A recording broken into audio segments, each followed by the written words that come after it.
Hey everybody, I'm in the kitchen prepping what could be a dinner or a lunch, enough for a small family or to have some leftovers throughout the week, and that is paprika roasted chicken drumsticks with Brussels sprouts and red onion. So a sheet pan dinner. This can all be made on the same sheet pan, baked in the oven until the chicken drumsticks are a little crispy and browned and the Brussels sprouts are soft and tender. I like this because I'm using frozen organic drumsticks. I purchased these at Costco. I've defrosted them so they can keep in the freezer for quite a while. So a freezer staple here, and then Brussels sprouts. If you took a look at the produce storage guides that I shared, this is one vegetable that keeps for quite a while. It's pretty sturdy and hardy. It doesn't tend to go bad or get soft as easily as some more delicate greens do. So I always have Brussels sprouts on hand. They're great to shave and to have raw in a salad, but you can also roast them with plenty of other ingredients and really make them flavorful. So something I also purchased in bulk. This is about 2 pounds of Brussels sprouts, so you can pare down this recipe if you need to. I have about 10 drumsticks here. This is 3 pounds or so of chicken, my Brussels sprouts, and then of course our pantry staple seasonings. I'm using paprika, a red chili flake, some red onion. If you have shallots, that would be awesome here. I don't, so I'm gonna use red onion, fresh garlic, some lemon, olive oil, salt, and pepper, and then just to garnish, a little parsley. So if you don't have the parsley, no worries. What I'm gonna show you today, in addition just to the simplicity of this meal, is also how to use a mortar and pestle. So I'm gonna mince and mash my garlic in here and add the paprika and some olive oil to make a paste to coat my chicken thighs. So if you have one, go ahead and use it. This was just a gift, so I'm going to get some use out of it today.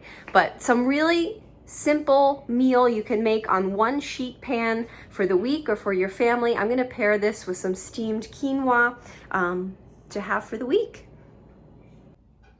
So what I'm gonna start doing before I even chop my Brussels sprouts is make this garlic paste so that I can rub it on the chicken and have that sit and marinate for a little while I'm prepping the rest of the vegetables. So I'm gonna start by mashing my garlic cloves in here. If you don't have a mortar and pestle, go ahead and mince them really finely. As a substitute, you can also use garlic powder, or a granulated garlic. If you don't have fresh, that's a staple in most people's pantries. I'm going to use fresh today. So I'm going to mince this into a paste, and then we'll add the paprika, the chili flake, the salt and pepper, and olive oil.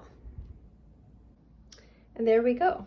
There's the mashed garlic. It's not a perfect paste, but it is pulverized pretty finely there. So if you've already got this from the store, you saved yourself a step, but it smells really delicious. And the act of chopping or mincing or mashing the garlic is actually an important part in activating the compound allicin, which is the therapeutic property within allium vegetables like garlic. So important step. I'm gonna add the paprika, my chili flakes, salt and pepper, olive oil in here. Just mix them with a spoon and then use my hands to coat them over the chicken. And we'll let that sit before I start on the Brussels sprouts. Everything's added, olive oil and all the spices. And I'm just gonna mix well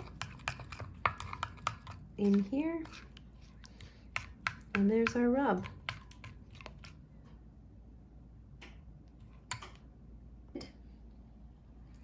Ready to go. I made sure that these were defrosted, and I also dried them with a paper towel. So just like how we roasted the whole chicken, when the skin is dry, that helps it to crisp up just a little bit. So as long as it's not swimming in any juice or liquid, should be good to go. Put it in a large mixing bowl. I'm gonna pour this over the top.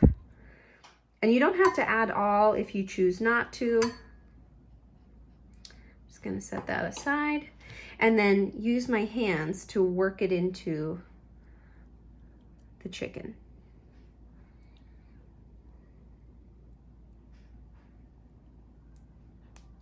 All right, I'll mix that up.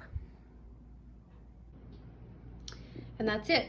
So I rubbed the chicken very well. I'm gonna let this sit while I chop my Brussels sprouts. If you don't plan to chop your vegetables immediately, put this in the refrigerator just so that it stays at a safe temperature. If you're preparing these right away, you can leave them on the counter. It should be fine just for the few moments that you're chopping. If you choose not to use chicken drumsticks here, you can also use a thigh or a breast. The breast has a little bit less fat, which means it'll tend to be drier. The bone-in and some of the skin offers some of that beautiful flavor. It does also carry additional saturated fat, right? So make the call based on your dietary needs. If you're choosing not to consume poultry, you can also use this marinade on a tofu. I have not tried it on a fish. Might be tasty on a white fish as well. You've got plenty of options, but the marinade itself is vegetarian friendly. So choose the protein of your choice. So I'm taking a break from slicing just to show you how I'm doing this. I rinsed the Brussels sprouts very well, whole, and then I'm taking them and I'm slicing just the end root portion of that off because it's really fibrous and hard to digest. So I'm trying to minimize waste here by slicing just enough off, but keeping as many leaves fall off as possible. So slicing the base and then cutting lengthwise into 4 equal slices. Some of these little Brussels sprout heads are actually quite large, so trying to cut them in an even, uniform slice so that they all bake evenly is important. If they're much smaller, you can cut them in thirds. But I'm making long slices here so that they all bake pretty evenly. And I'm doing a thin julienne of my whole red onion. So just skinning the onion, I cut the bulbs off and then very carefully using your fingers to hold the flat edge of the onion on your cutting board and making thin, even slices so that you get these half moons or julienne pieces. So once your Brussels sprouts are sliced and your onion is cut, go ahead and add them to a large mixing bowl. This will just allow you to combine and season them more consistently and thoroughly. Oftentimes, if I'm in a rush and doing things quickly, I'll just toss them on my sheet pan and then add some of my spices or oils. But this is really a great way to make sure that everything is seasoned consistently and that you get a nice coating on all of the vegetables that you're cooking. So onion and Brussels sprouts in the bowl. I'm going to add a whole lemon and a 1/4 cup of olive oil, salt, and pepper. Look how beautiful that is. 1 pan. The chicken's gonna rest on some of the Brussels sprouts. That's okay. They'll cook down, soften, and reduce in size as they cook.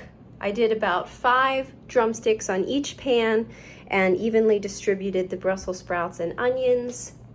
Easy. Smells so delicious. Fiber, phytonutrients, lean protein, lots of antioxidant spices here. Sheet pan dinner. Yum. And pop them in the oven. So this was preheated to 450 degrees. I moved a rack to the second shelf from the bottom so that both trays are in the bottom third of my oven so that they're a little bit closer to the heat source coming from underneath to cook the underside of the vegetables and the chicken, but not too close to burn. So I'm going to roast them in here. I'm going to set my timer for about 30 minutes and come back in and check. You want to make sure the chicken is at an internal temperature of 165 degrees and the vegetables will be fine at whatever temperature, but we want them to be a little brown and caramelized and crispy. And here's our beautiful finished product. Everything looks nice and golden. How pretty is that? And really easy, very flavorful, colorful. I'm serving with some tri-colored quinoa. You can save this to eat throughout the week. You could freeze it. Looks awesome.